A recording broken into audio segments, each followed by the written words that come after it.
My name is Dr. Frederick Trevis. I am a doctor at the London hospital. One day in 1884, I saw a picture in the window of a shop near the hospital. I stopped in front of the shop and looked at the picture. At first I felt interested. Then I felt angry. Then afraid.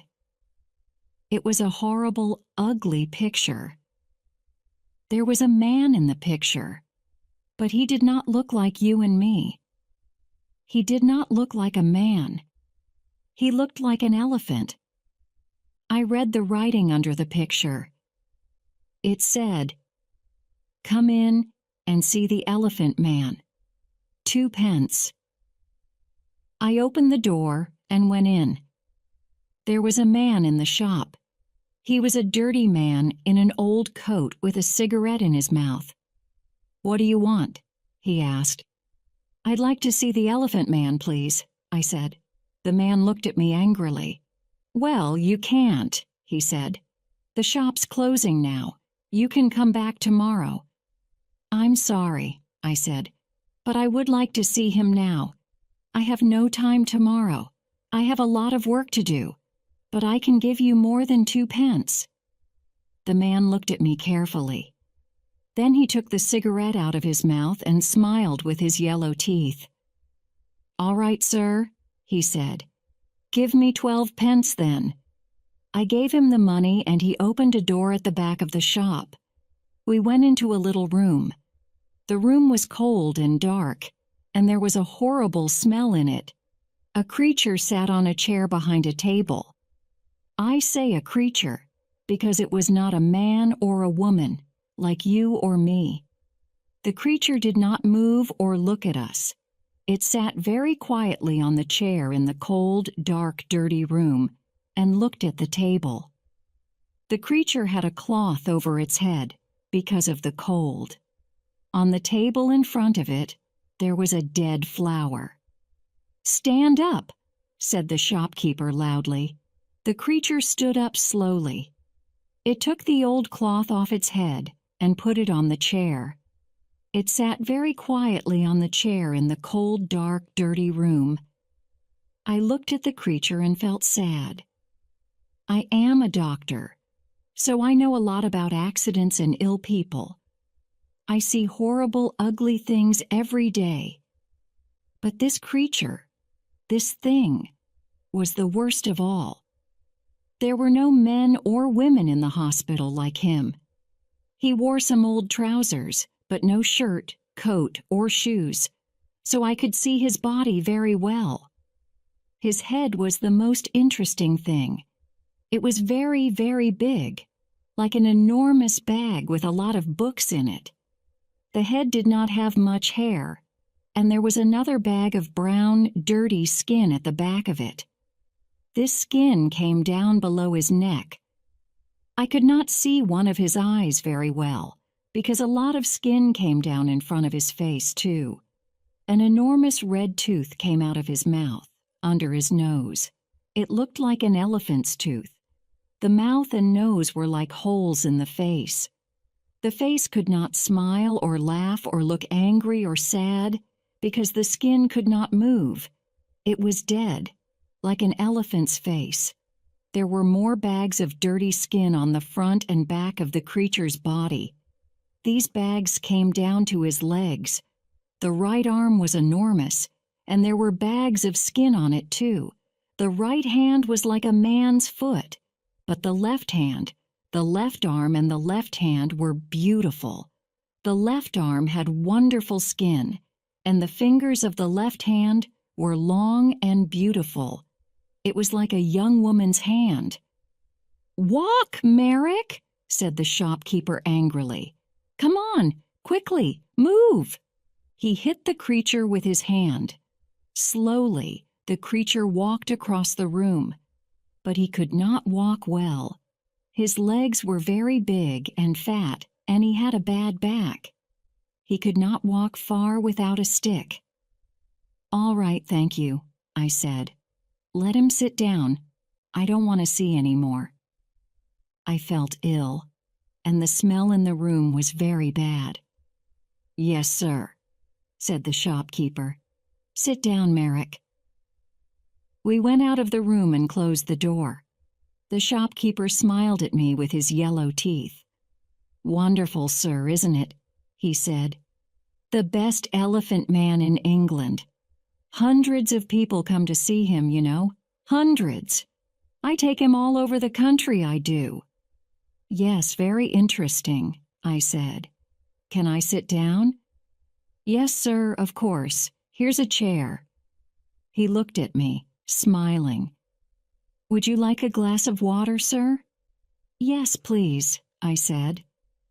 Then I looked at the things in the dirty shop.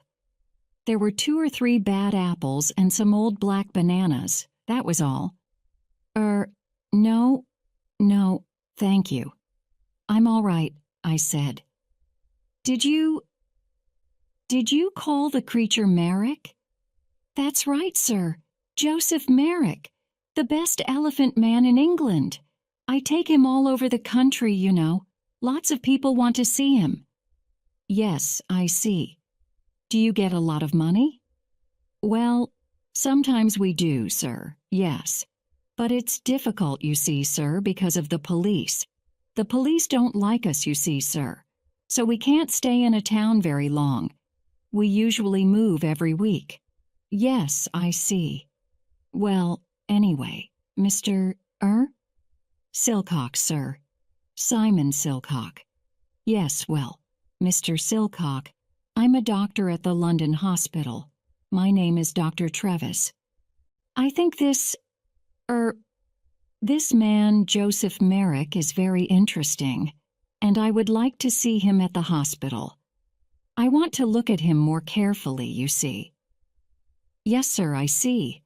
But how can he get to the hospital? It's going to be difficult." "Why, man, the hospital's not far from here." "Well, yes, sir, I know. But you see, Merrick can't walk very well. He needs help." "You can come with him. Do you want more money? Is that it?" "Well, yes, sir, I do. But you see, people are afraid of him too. In the road, little boys always run after him and hit him. Then the police get angry because people are afraid. Sometimes they take us to prison." "I see," I said. "Well, how can he come to the hospital then?" "Bring a cab, sir," said Silcock. "You can take him to the hospital in a cab." So next day, at 7 o'clock, I came to the shop in a cab. There were not very many people in the road because it was early in the morning. In November, it is dark at 7 o'clock in the morning, and I could not see the shop very well. I waited 5 minutes. A postman walked past. Then the door of the shop opened, and the creature, Merrick, came out. I could not see his face or his body. He had an enormous black hat on his head, like a big box. A gray cloth came down from the hat in front of his face. There was a hole in the cloth in front of his eyes. He could see out of the hole, but I could not see in. He wore a long black coat, too. The coat began at his neck and ended at his feet, so I could not see his arms, his body, or his legs. On his feet, he wore big shoes, like old bags. He had a stick in his left hand, and he walked very slowly. I opened the door of the cab and got out. "Good morning, Mr. Merrick," I said. "Can you get in?" "Elp me up a steps," he said. "I'm sorry," I said. "I don't understand." For a minute he stood by the door of the cab and said nothing. Then he hit the cab with his stick. "Steps," he said loudly. "Help me up the steps." Then I understood. There were 3 steps up into the cab, and he could not get up them. "Yes, I see. I'm sorry," I said. "Let me help you." I took his left hand and began to help him. My right hand was behind his back. I felt very strange. His left hand was like a young woman's, but his back, under the coat, was horrible. I could feel the bags of old skin on his back under the coat. He put one enormous foot on the first step, and then he stopped. After a minute, he moved his second foot slowly. Then he stopped and waited again. "Hello, sir. Can I help you?" I looked behind me. It was the postman, and behind him I could see 3 young boys. One of the boys laughed. The postman smiled. "Is the gentleman ill?" he asked. I thought quickly. "Yes, but this is a lady, not a gentleman. I'm a doctor, and she's ill. Take her hand so I can help her better." The postman took Merrick's left hand, and I helped him with 2 hands from behind. Slowly, very slowly, Merrick went up the steps and into the cab. One boy was very near the cab. He called to his friends, "Come and see this, boys. A fat lady in a black coat. And look at that enormous hat." The boys laughed. They were very near the cab, too, now. I closed the door quickly. "Thank you," I said to the postman. "That's all right, sir," he said. "She's a strange lady, sir, isn't she?" "She's ill, that's all," I said quickly. "We're going to the hospital. Goodbye, and thank you." The cab drove down the road to the hospital. I looked at Merrick. "That was difficult, wasn't it?" I said. At first he said nothing, but then he spoke. His voice was very strange, but I listened to him carefully, and I could understand him. "The steps were very difficult," he said, "but most things are difficult for me." "Yes," I said. "Nothing is easy for you, is it?" "No," he said. He was very quiet for a minute. Then he said, "Who are you, sir?" "Who am I? Oh, I'm sorry. My name is Dr. Travis. Here, this is my card." I gave him a card with my name on. Then I thought, that was no good. This man can't read. But Merrick took the card and looked at it very carefully. Then he put it in his trousers pocket. I did not talk to him very much at the hospital. I looked at his head and arms and legs and body very carefully. Then I wrote the important things about him in a little book. A nurse helped me. Merrick looked at her sometimes, but she did not smile at him or talk to him. I think she was afraid of him. I think Merrick was afraid too, because he was very quiet. At 4 o'clock, I took him back to the shop in a cab. The next day, I looked in the shop window again, but the picture was not there. I did not see Merrick again for 2 years. Then, one day, the police found him. He had my card in his hand, so they brought him to the London hospital. He was very tired, hungry, and dirty, so I put him to bed in a quiet little room. But he could not stay at the hospital. He was not ill, and of course the beds in the hospital are for ill people. We have no beds for hungry people or ugly people. I told the hospital chairman, Mr. Carr-Gomm, about Merrick. He listened carefully, and then he wrote a letter to the editor of the Times newspaper. From the Times, December 4th, 1886, a letter to the editor. Dear Sir, I am writing to you about a man in our hospital. He needs your help. His name is Joseph Merrick, and he is 27 years old.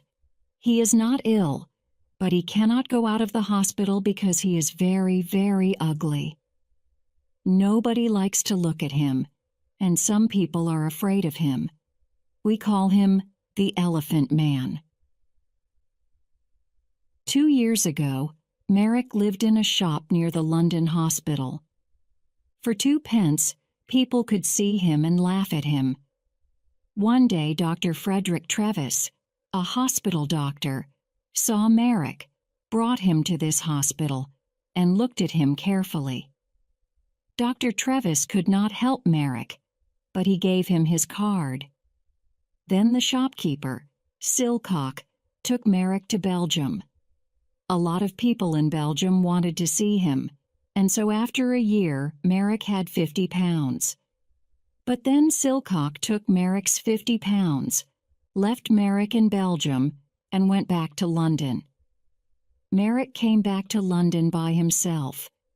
Everyone on the train and the ship looked at him and laughed at him. In London, the police put him in prison. But then they saw Dr. Trevis's card and brought Merrick to the London hospital. This man has no money, and he cannot work. His face and body are very, very ugly, so of course many people are afraid of him. But he is a very interesting man. He can read and write, and he thinks a lot. He is a good, quiet man. Sometimes he makes things with his hands and gives them to the nurses, because they are kind to him. He remembers his mother, and he has a picture of her. She was beautiful and kind, he says, but he never sees her now. She gave him to Silcock a long time ago. Can the readers of the Times help us? This man is not ill, but he needs a home. We can give him a room at the hospital, but we need some money. Please write to me at the London Hospital. Yours faithfully, F.C. Cargom, Chairman of the London Hospital. The readers of the Times are very kind people. They gave us a lot of money. After 1 week, we had £50,000, so Merrick could live in the hospital for all his life. We could give him a home. We gave Merrick 2 rooms at the back of the hospital. One room was a bathroom, so he could have a bath every day.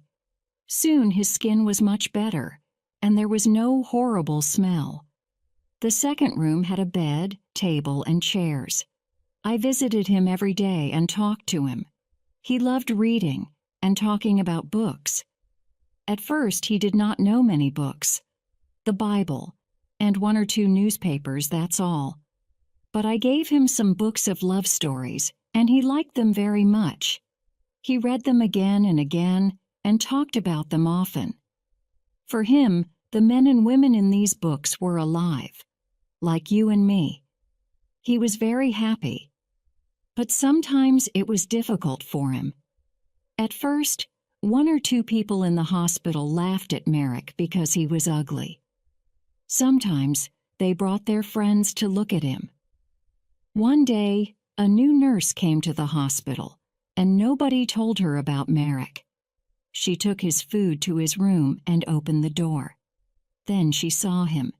She screamed, dropped the food on the floor, and ran out of the room. I was very angry with the nurse and went to see Merrick. He was not happy about it, but he was not very angry. I think he felt sorry for the girl.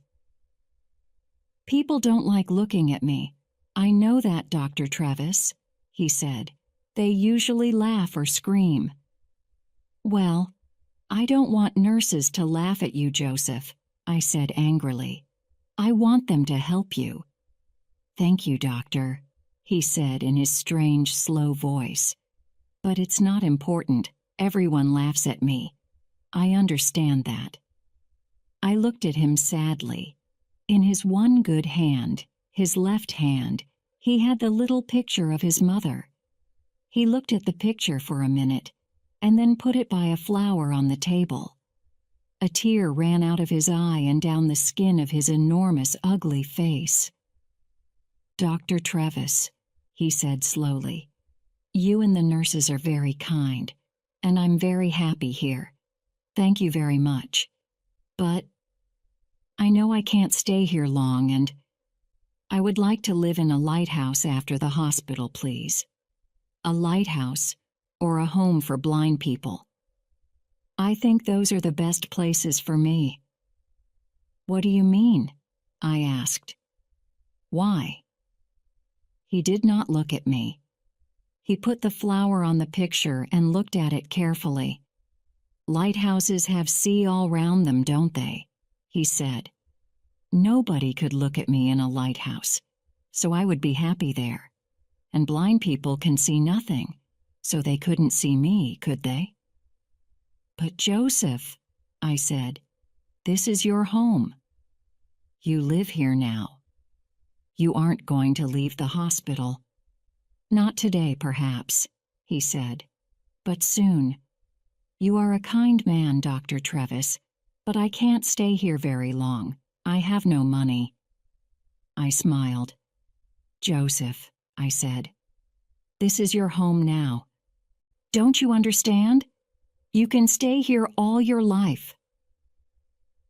Very carefully, I told him about the letter to the Times and the money. I don't think he understood at first, so I told him again. He was very quiet for a minute. Then he stood up and walked up and down the room very quickly.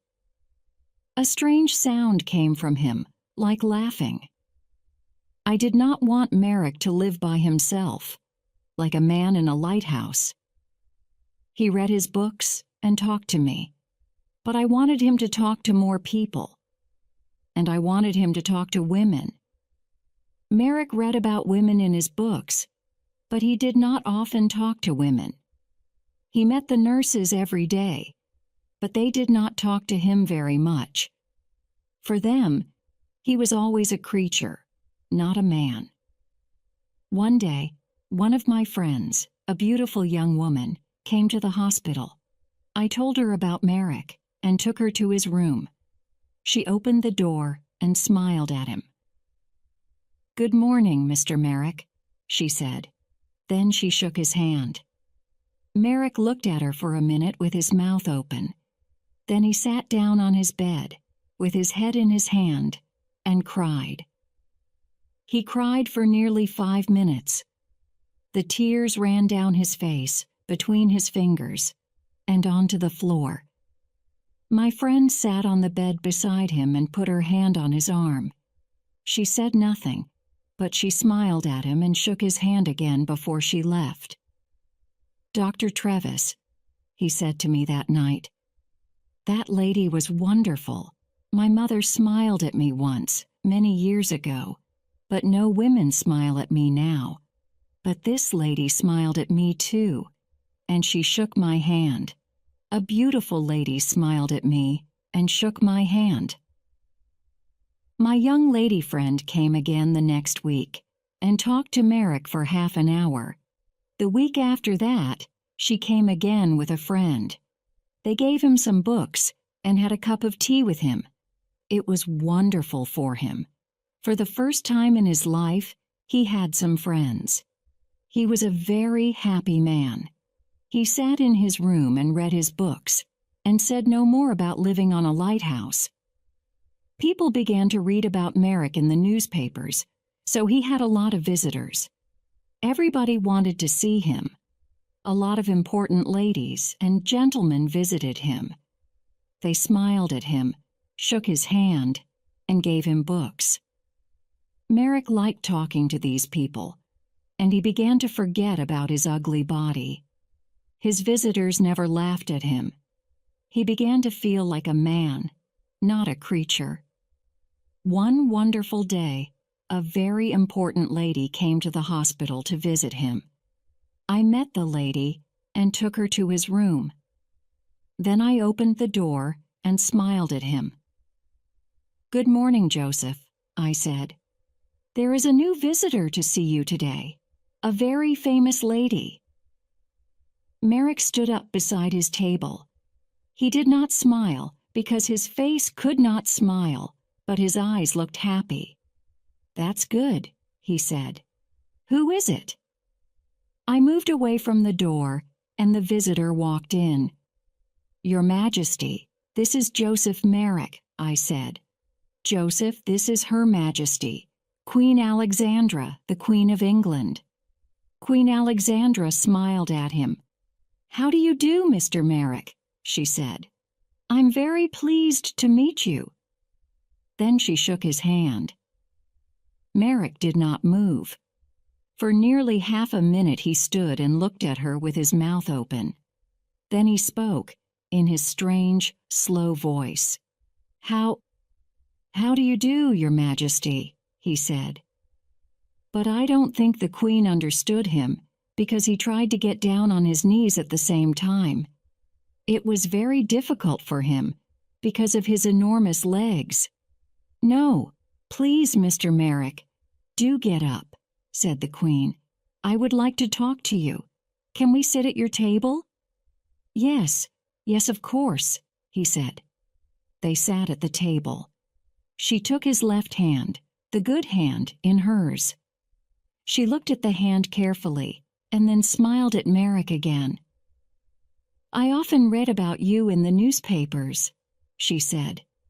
"You are a very interesting man, Mr. Merrick.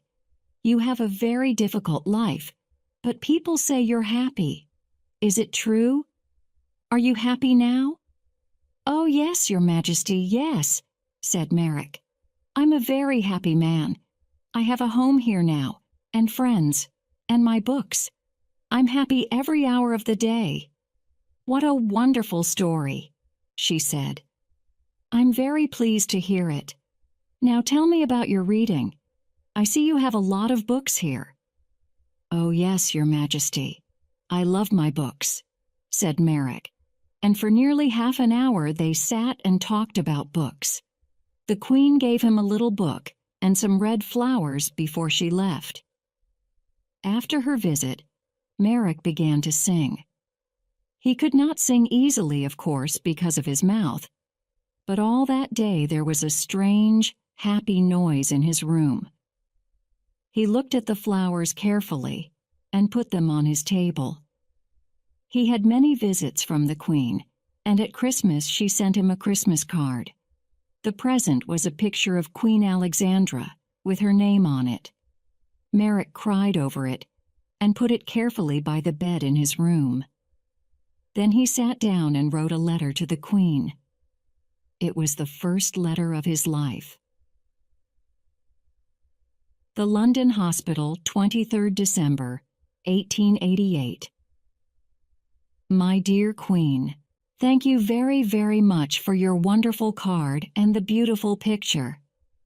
It is the best thing in my room, the very best, the most beautiful thing I have. This is the first Christmas in my life, and my first Christmas present. Perhaps I had a Christmas with my mother once, but I do not remember it. I have my mother's picture too, and she is beautiful, like you. But now I know many famous ladies and kind people like Dr. Travis, and I am a very happy man. I am happy too because I am going to see you in the new year. Happy Christmas to you, my dear friend. With all my love, Joseph Merrick Merrick had a lot of friends now, but he was more like a child than a man. He could read about things and talk to his visitors, but he could not go out of the hospital by himself. He thought and played like a child. After Christmas, he wanted to go to the theater. This was very difficult because I did not want the people in the theater to see him, but a kind lady from the theater, Mrs. Kendall, helped us. We bought tickets for a box at the side of the theater. We went to the theater in a cab with dark windows, and we went into the theater by a door at the back, the Queen's door. Nobody saw us. 3 nurses sat at the front of the box, and Merrick and I sat in the dark behind them. Nobody in the theater could see us, but we could see the play. It was a children's Christmas play. Merrick loved it. It was a most wonderful, exciting story. Often he laughed, and sometimes he tried to sing like the children in the theater. He was like a child. For him, everything in the story was true. Once he was very afraid. because the bad man in the play was angry and had a knife. At first, Merrick wanted to leave the theater, but I stopped him. Then he was very angry with this bad man in the play. He hit his hand on his chair and stood up and talked to the man. But nobody heard him. When the bad man went to prison, Merrick laughed. Merrick thought the beautiful young lady in the play was wonderful. He wanted to talk to her too. At the end of the play, he was very happy because she married a good young man. He remembered this play for a long time, and he talked a lot about the people in it. "What do you think they did after we left?" he asked me. "Where do the young lady and the young man live? What are they doing now?" "I don't know," I said. "Perhaps they live in the country." Merrick thought about this for a long time. Then he said, "Dr. Travis, can I go to the country, please? I saw the country once from a train, but I never went there. I often read about it in books. It's very beautiful, isn't it? I would like to see it." The visit to the theater was difficult, but a visit to the country was more difficult. But again, one of his new friends helped us. She had a small house in the country, and Merrick could stay in it for the summer, she said. I took Merrick to the country in a train with dark windows, so nobody could see him. Then, we went in a cab to the country house. There were a lot of trees near the house, but no people lived near it. A countryman brought food to the house every day, but no people came near it. I stayed with him that night. At night, it was very dark and quiet. In the morning, hundreds of birds sang in the trees, and everything outside the house was green. Merrick walked under the big trees, looking at things happily, and singing his strange song. I went back to London, but Merrick stayed there for 6 weeks. He was wonderfully happy. Every week, he wrote me a letter. Apple Tree House, West Wickham, Berkshire. 21st July, 1889. Dear Dr. Travis, I had a wonderful day again today. It was very warm, so I walked under the trees and sat by a stream. The water in the stream made a beautiful noise like singing. Did you know that? I listened to it for 2 hours. Lots of little birds came near me.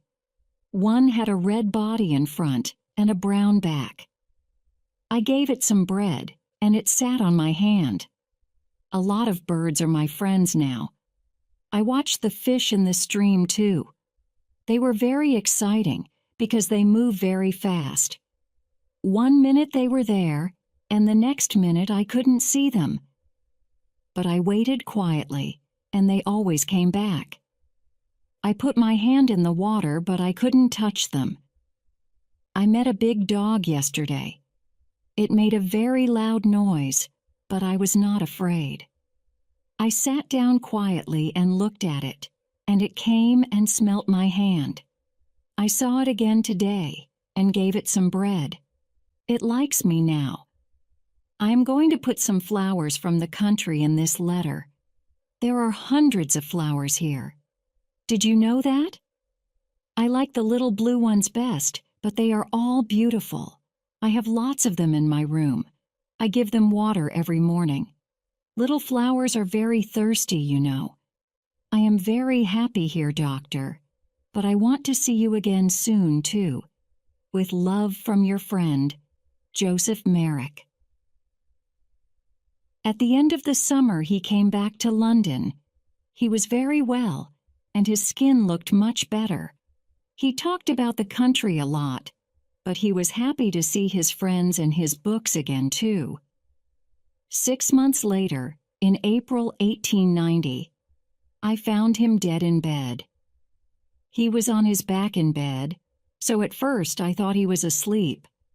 I talked to him, but he did not move. Then I saw that the skin on his face was blue, so I knew he was dead. He did not usually sleep on his back. His enormous head was very heavy, so he usually sat up in bed with his arms round his legs and his head on his knees. He could sleep well like this, but he wanted to sleep on his back like you and me. He tried to sleep on his back that night, but his heavy head came off the bed and he broke his neck. He died very quickly. Next day, the chairman of the London hospital, Mr. Carr Gom, wrote to the editor of the Times again. The Times, April 16th, 1890.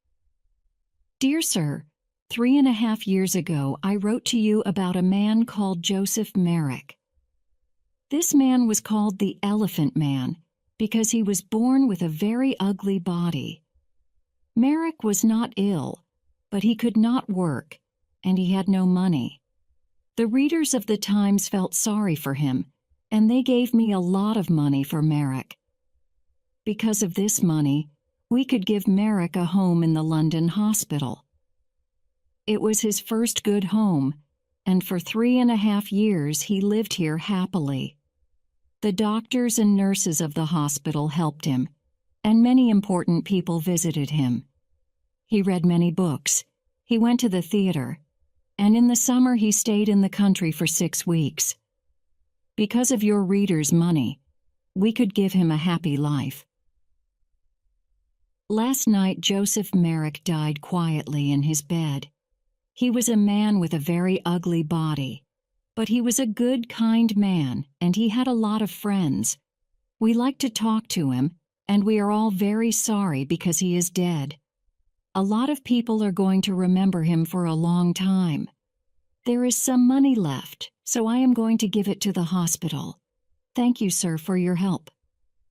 Yours faithfully, F. C. Carr Gom, Chairman of the London Hospital.